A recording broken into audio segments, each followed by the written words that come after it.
Tara, magpapagupit tayo mga idol kasi ang haba na ng buhok natin para hindi na tayo mukhang tao. Mukha na tayo, kapre. Ayan. At tingnan natin kung magbabago ang itsura natin o wala pa rin pagbabago. Kung walang pagbabago, wag na tayo magpagupit kasi ganun din yan, di ba? Kasi kung papagupit ka, wala pagbabago, di ba? Pag dinupitan ka hindi ka pugi, eh di wala din. Huwag ka na magpagupit para walang gastos. Ayan, para makita natin kung talaga pugi tayo. Ayan, di ba?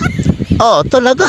May pagbabago naman pala, may pakindat-kindat pa yan, may masimas pa ng buhok. Di ba? May sasabihin pa yan. Ikot pa rin wala. Talaga naman, talaga. Di ba? May patingala pa yan. Titingin pa yan. Ikot pa. May parakindat-kindat pa yan, tas mo na nilig yan, baka mabalian ang lig mo, ha? Di ba? May